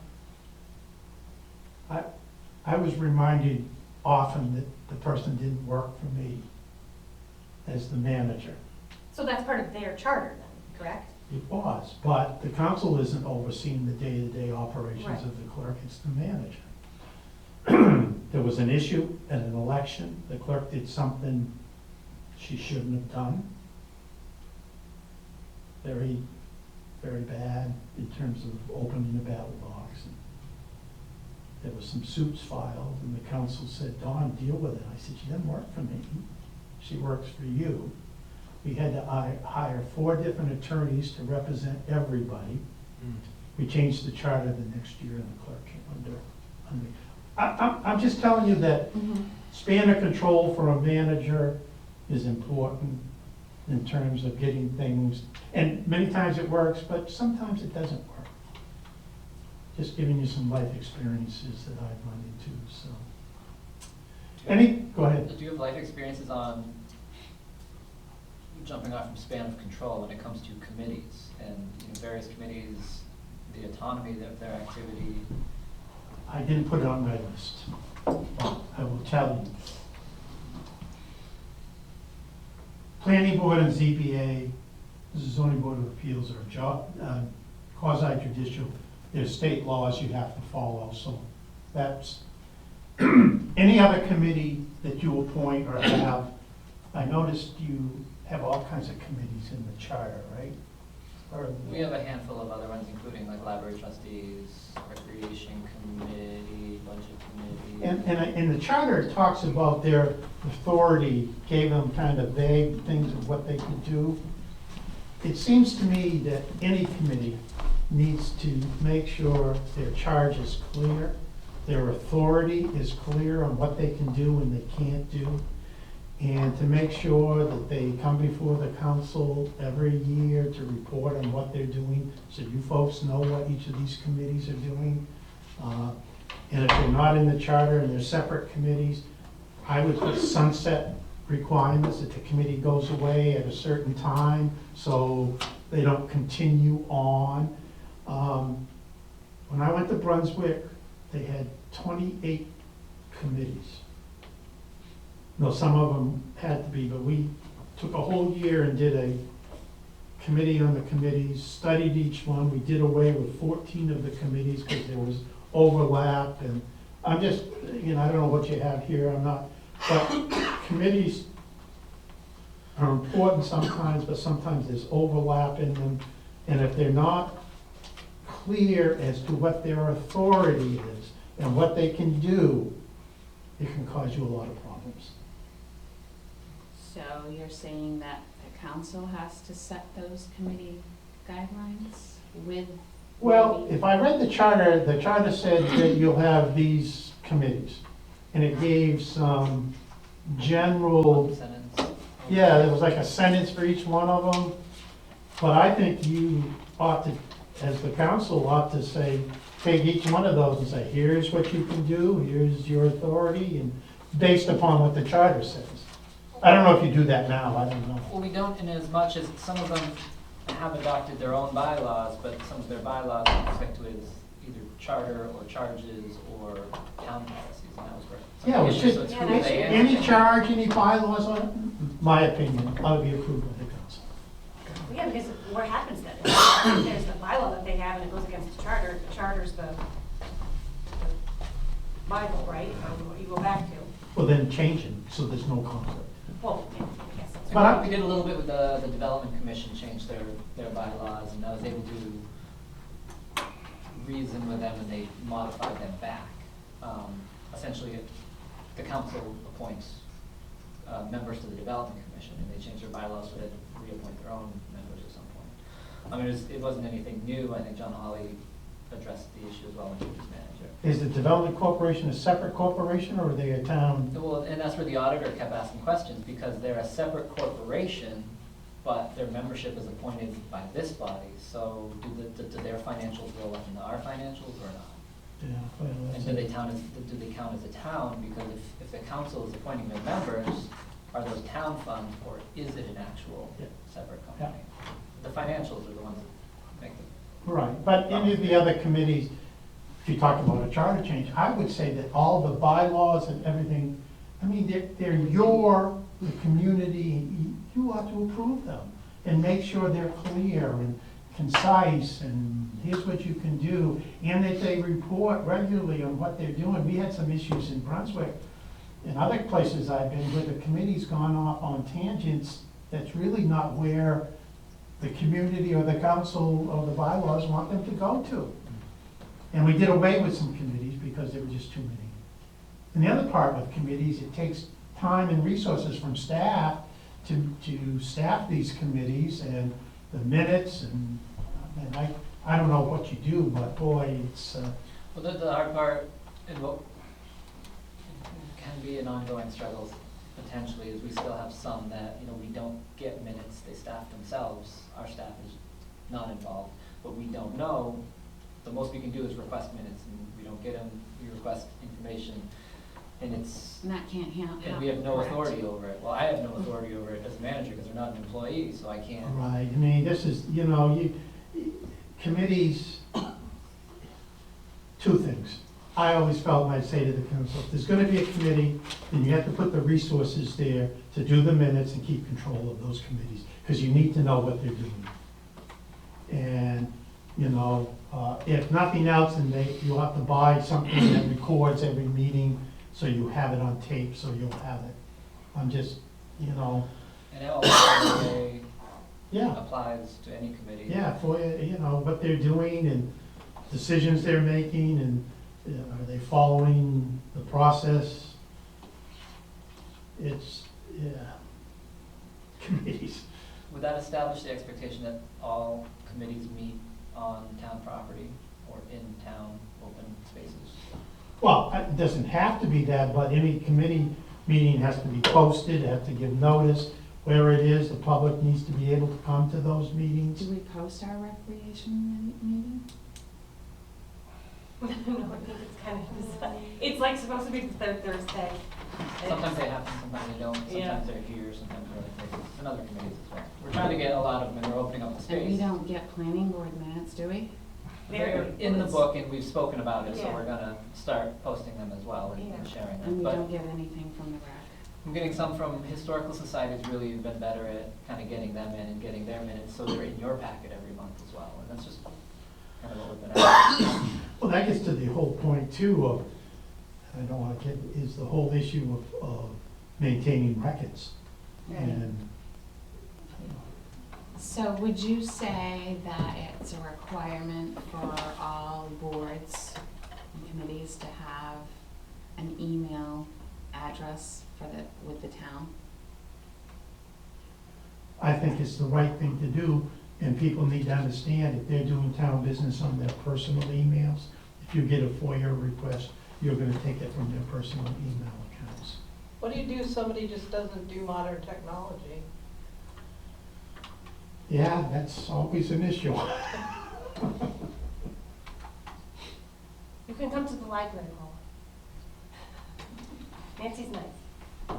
I see I like the idea you all got tablets, that's great. You all have your own email addresses through the town. Everything is kept on record. We've, started, we haven't made it far on the idea, we still have some of the older iPads. Planning board would be the only other kind of logical approach, I think, for if the town provided something. We've got 5 of their old iPads that would still potentially work for it, but it's, those have changes that take time to. How big is your planning board, 7 members? 7. And how many alternates, 2, 3? We have 5 members, 2 alternates. 5 7 members, would be 2 alternates. alternates, okay. But usually, all of us just sit up there if we all show up. Yeah, yeah. Do you have bylaws or things that say that they can vote? No. Do they vote? If they're there, yes. And nobody's designated as primary, nobody's designated as So we alternate. don't know who our alternates are. We just opened a can of worms. Well, Everything again, takes work. it does. It sounds like a lot, but it's like deciding, here's what we're gonna focus on, we're gonna get that done, we're gonna move over here. Well, we're gonna- there are general rules. If it's a quasi-judicial committee, there are general rules that they have to follow, correct? Right, and I would No? say that if most places say that here are 5 members, they get the vote, if one of them can't be there, then one of the alternates. But, I mean, what's a majority of the planning board vote? On a really good day, 5. On a really bad day, 3 show up, 4 show up. Sometimes we have to use, it comes to a point where we may have to use a liaison. Again, you need to clarify how it's gonna work. Yeah. You need to. No process. Yeah. I'm like a broken record. And how do you determine who's which, based on how they're put on? Exactly. Okay. Exactly. When you appoint somebody, either they're a regular member or they're an alternate. And the rules should say, you need 5 members of the board, 5 regular members. If 2 regular members can't be there, then 2 alternates can stand in, and then you have a majority. I mean, it's not, Now, question about Board of Appeals. I'm gonna go in another can of worms. Ours only currently has 3, but I went to a workshop in December, and the attorney led everybody to believe that appeals board should have a minimum of 5 to 7 on it. I don't know verify that? I don't know what the state statutes are, but you'd have to look at that. I don't know. What do the towns that you've been on normally have had? Usually have 5 members on the ZBA. 7 members on planning board, usually 5 to 7. So, Thank you. Yes, thank you very much. very I hope much. it's been helpful to you. Been very helpful, a Me. little overwhelming. It is. That's Lot, okay. I mean, I threw a lot at you. Oh, let me give you these stuff. I mean, I'm gonna.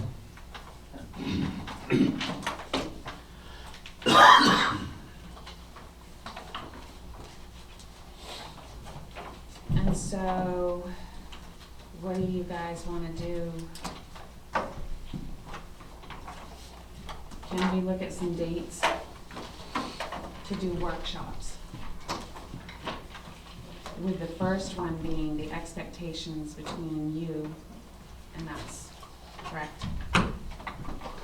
And then we can also put on there what we wanna attack next. Did you wanna do your goal setting, or I think, bylaws? And I know that we drafted the bylaws, but we can take another stab at drafting and getting in front of the whole group would be effective. Because that really has kind of impact on the way that we operate. Yeah, I guess. I was just trying to make it simple. I wanna get on the same page. I think in goal setting, and we have in our next meeting in a half hour, we're gonna have some conversations anyway about the building next door, or potentially the new municipal complex. And I think definitely taking input from this meeting on how to establish an ad hoc committee like that, expectation, sunset, and staffing Okay. it definitely works. Thank you all. I appreciate it. Thank you. Thank Great. you. Yeah. Thank you, Mr. Garrett, for allowing me extra class. Take a break. We're gonna Yep, we can get adjourn, right? Oh, yeah. And I mean, at last, I can look at, before the next, does the workshop before the next regular meeting make sense? Yeah, we're gonna have a half hour break. No, So- don't we just recess for a half hour? We could just close the workshop, and then they'll convene the regular meeting. But I think if scheduling fits for you all, especially coming up, because we have such a short time until our next, whatever the next month, February's meeting is. Third. If it works to put a workshop in front of that, so that we're not scheduling another meeting. Oh, like before? Oh, before. it? Yeah, like if Like we this. run and I mean, it I works don't have a problem with that. perfectly for me, even if we do kind of 1 hour Do you? workshops. I don't have a problem, I can make it. No, yeah, 22nd or the Tell me what's 29th. going on? I'm old and slow. Our February next meeting, meeting. so if we put workshops before our next meeting, That's it fine. may be like an hour workshop. The only trouble is if you're gonna have 2 meetings a month, like you want. I'm sorry, but No, there's no, so no, much to listen, do. Yeah, that was, the first Monday and the fourth Monday is the only thing I have open. First Monday you're here, Yeah, Right. and the fourth Monday? yeah. And the third Monday, the planning board meets. So you're looking at the fourth Monday, which is. And the second Monday, What about a the, Tuesday? Tuesday? Development Commission meets. Yep. And third one is Tuesday. planning board. So it, I can do Okay, you need to get with him and figure out, can you do a Tuesday? some Tuesdays, I have 2 Tuesdays in the month that I. Because I'd rather not do the fourth Monday. Right, because that's just gonna be 2 weeks in a row anyway. No. Right. So if you can Yeah, tell him what right, you I can need do to, for a so- Tuesday, then he Yeah. can ask the rest of us. If we can work that. It doesn't And have to be so- tonight, we can No, I'm take just recess. gonna, I'm just. Yeah, I guess just making sure. it Okay, doesn't can we conflict adjourn? with Did we any other- adjourn? Oh, no, I make a motion to adjourn. I second that motion. All those in favor? Unanimous? 602, Where's supper? 3. Who's bringing supper? We